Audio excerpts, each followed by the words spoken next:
This is the Bank Beat Community Banking Podcast, and I'm Jackie Hilgert, Editor-in-Chief.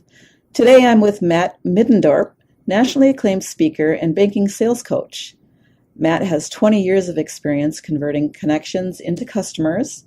In 2013, Matt founded Sales Math Consulting and debuted his Formula for Success sales training system to bankers across the country.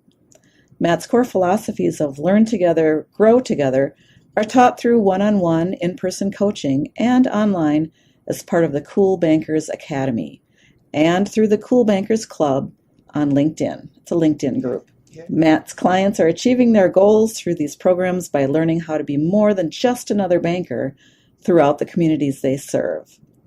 I really like the name Cool Bankers Academy, Matt. Who are the cool bankers? I think I have to say thank you, Jackie, first of all, for inviting me to be a part of the podcast for Bank Beat Group. I'm glad you like cool bankers. I'm not going to lie, there was a lot of trepidation when I rolled that out because bankers aren't necessarily known for being cool, right? And I didn't want people to think that when they signed up to work with me and learn my system that they automatically got a pair of sunglasses or something like that. So no, actually the Cool Bankers name came from back in my banking days. I did 10 years in the industry. And there was a day when I was sitting down with a team member who was really struggling. And we started to kind of lay out a plan for her to kind of recover. She had been successful for a long time, but for some reason that year was just not her year. And it was early in the year, we had a chance to recover, so we put together a plan, and part of her plan included her doing some public speaking. She was very passionate about a very specific topic, and she was going to go out and spread that message to hopefully help to build some awareness of her and her banking career. So to make a short story long, when we put that together about halfway through, we were talking about the different types of speeches she was going to give, and we had a whole brainstorm about different topics. And she finally said, man, if I give one of these, I am going to be the coolest banker in the town. And then it stuck. And all of a sudden, all the other people that worked in my office wanted to be cool bankers too. And they were trying to find different ways to get out in the communities that we served and build their own personal brands. So it became a badge of honor to be a cool banker. That's a great story. Thanks. What I like about your company, you're calling it Sales Math Consulting, and that makes sense from the banking perspective. But you've also got this really neat formula that you've created. Can you talk a little bit about that? Yeah, no, the formula comes directly from my banking days as well. I worked for a large regional bank, and they had great trainers. With degrees in communications, with a bunch of letters after their names. They were really, really good. So I would send my teams off, and my teams would get training based on what I thought they needed to learn. And when they came back, I would sit and I would ask every single one of them, what did you learn? And they could tell me because the trainers were great, right? They knew what was in that cool binder that they had, but they struggled to tell me how they were going to use it in their day-to-day. So I had to create a bridge. I had to create a way so when they sat down and worked with a customer or a prospect, that they knew what worked, that they could identify what worked so they understand why it worked that time, so they knew next time when they were in that situation to do it again. I also had to create a framework so if it wasn't working, that they could figure out why, and then what was in those cool binders that they had from the great trainers that helped them in that moment then recover. So they could bring that training forward.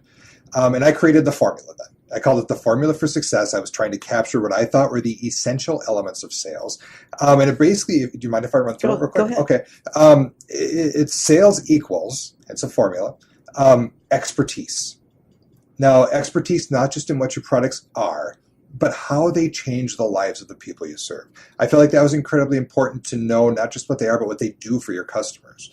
I also believe it's incredibly important to be an expert on your competition. What do they do well? Tell me about their products. Honestly, there was nothing more satisfying than sitting down with a prospect, finding out the institution they were at, and knowing their account better than they did. The features of it, how, the limits, the thresholds, and knowing how you won mattered a lot. So expertise plus relationships. I don't think anybody listening to this podcast is going to argue the value of relationships in banking. It's the cornerstone of any successful banker is being able to develop and build relationships. It's about 80% of what I teach. But I can't underscore its importance either by just glossing over it. So guys, if you don't know how to build relationships, you got to learn if you're going to be successful in banking. Expertise plus relationships plus value. Well, I spend 80% of my time teaching relationships. Value is the hardest thing for bankers to pick up. Why? Because it's a different language. We don't normally communicate in terms of our value and what we're doing for people. But there's that whole 80-20 thing, right? 80% of the deals are done by 20% of the bankers. That 20% gets how to communicate their value. And that's the differentiator that really helps the best of the best be successful. They know how to take those relationships and convert them into something that means something to everybody. So that's the main part of the formula: expertise plus relationships plus value. But there's another piece, and it's an exponential piece outside of those main parts. It's passion, right? So it's a passion for what you do, and of course, communicating that passion. I find that good bankers ooze the fact that they love helping people. They love taking care of their customers better than anybody else. And their customers know that they have a passion for learning about them, for understanding where they're at and where they've been and where they're trying to get to, and how the banker plays a role in that growth. But I also believe really successful bankers are really good at pulling passion out in their customers and prospects as well. They allow them to get excited about their businesses, and that passion then lets them kind of transcend the transaction itself. So, really the formula plays perfectly into the cool banker piece, because you've got the essential elements of sales. You've got a mindset or a filter to run your interactions through to make sure you're doing the best you can with that customer or prospect in front of you. But when you take that in the context of the cool banker piece, a cool banker is a banker who flat out refuses to sell those same boring bank products that everybody else is selling the same boring way as their competitors. And when you do that, you therefore become more than just a rate to your customers and prospects. You become something that transcends that transaction and means so much more to the community you serve. And that's really what the definition of a cool banker is. They look for different ways to bring that message out. Right. And the P stands for passion, but it certainly Yep. could stand for partnership too. Absolutely. Because the banker kind of is in partnership with the customer in their success. Don't make me rethink the formula, please. I'd never get it right twice in a row. No, that's a great point. And absolutely that partnership. And we all know, guys who are listening to this, people who are successful know that it really is a partnership. Absolutely. Yeah. So today, in these days, social media is huge, and it is how people connect. It's how people learn. They crowdsource. Talk about how social media has changed the sales process for better, for worse, and how a banker can tap into social media to kind of differentiate. Right. It's hard, especially in a world that's as heavily regulated and tracked as banking. But I have found 3 different ways to take advantage of social media. And for those of you guys that aren't active on LinkedIn or social media, it is a tool unlike any we have had available to us in the banking world, in the sales world in general. I mean, how in our history have we, as salespeople, going out and building relationships with customers and prospects, have we ever had an opportunity to do that outside of us being in direct contact with them? And I guess I personally have found 3 different ways that I use social media to really drive that idea home and use it as more than just a way to snoop on people or to brag about what you're doing. Using it as a way to really bring business in and cement customer prospects and turn them into customers. So I call it the 3 R's. Okay, the 3 R's of social media. The first R is relationships. You can absolutely use social media to build relationships. You can use it to communicate. You can use it to share information. I know, I guarantee that if I looked at my phone right now, I would have somebody reaching out to me on social media asking me a question.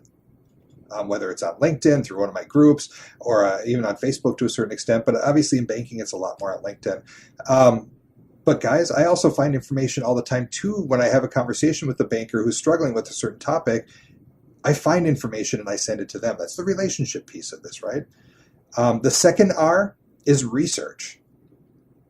You can learn a lot about somebody from their social media profile. LinkedIn, hallelujah. Unless you tell it to, it doesn't lock anything out. So you know about where they went to school. I had a conversation with a banker in Madison, Wisconsin, who was an art history major. And I was dying to ask him, how the heck does an art history major end up running a bank? Right? And we had a really fun conversation around that journey. And it was great. It involved the military and all kinds of things along the way. I learned a lot about him from asking a very simple question that I gathered from their social media presence. You can see what they're thinking about by looking at the articles that they're liking or commenting on. A lot of times that's a great place to see what's on their minds when they're digging into topics on a consistent basis all of a sudden. You can see that pattern. And I have had some really neat ideas when I've been talking to people based on their history and seeing if that really is something they're thinking about or just somebody that they know that they're trying to support, right? And of course, the third R, so we've got relationships, research, and relevance.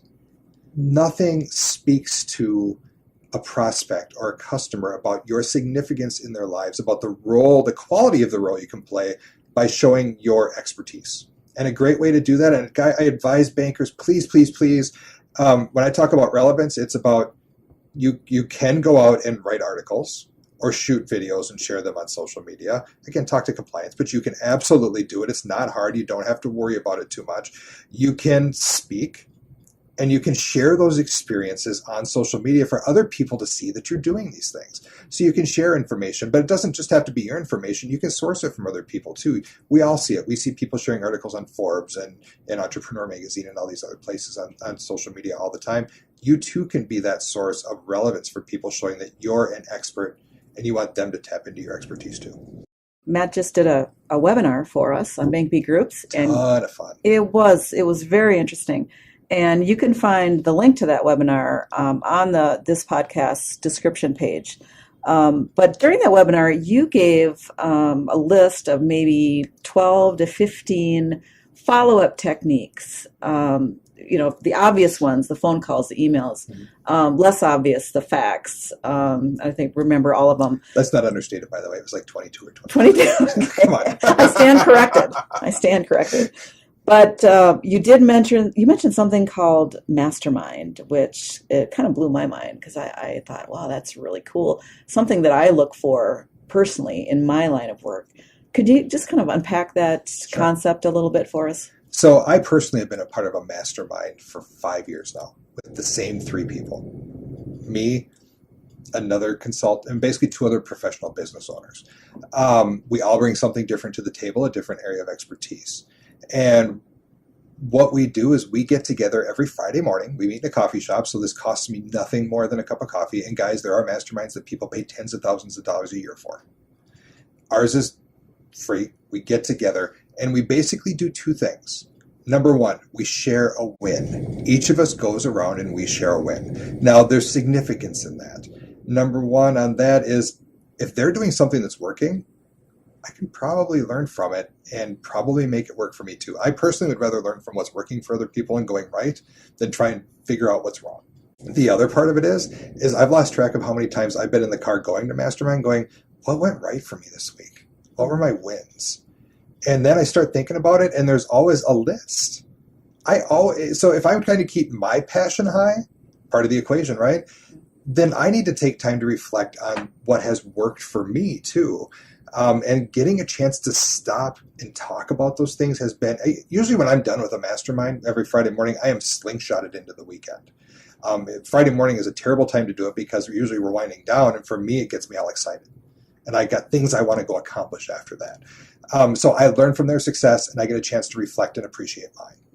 But then the other part of it is we also bring a challenge to the table, a problem we're having, an idea we want to brainstorm, and we have talked about everything. We know each other very intimately. We're very comfortable sharing these ideas with each other. Now, there isn't a topic we haven't uncovered during our time together.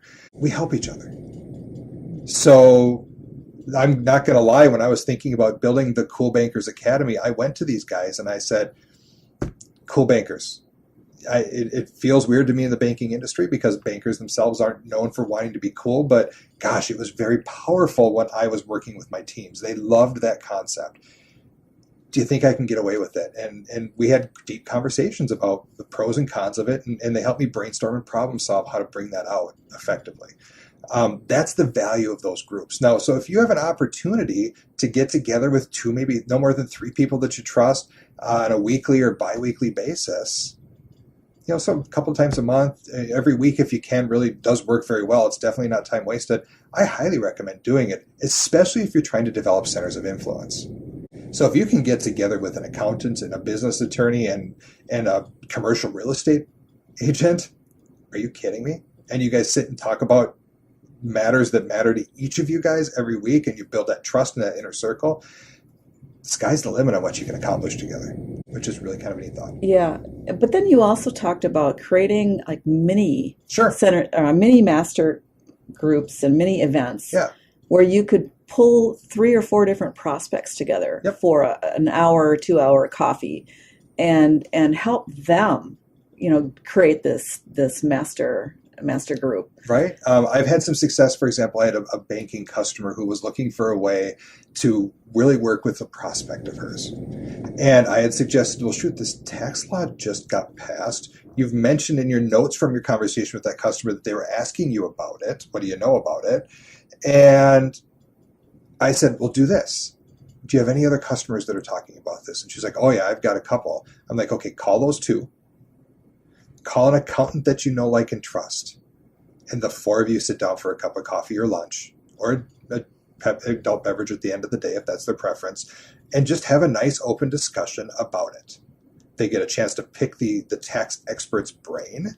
They get a chance to share their concerns. You're facilitating a connection. You are showing your direct value to people. And that is the kind of interaction that you can't create inorganically.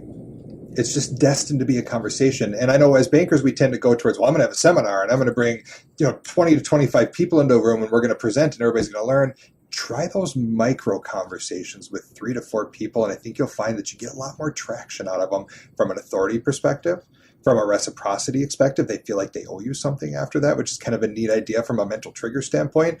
And just that trust in you grows in that moment. Yeah.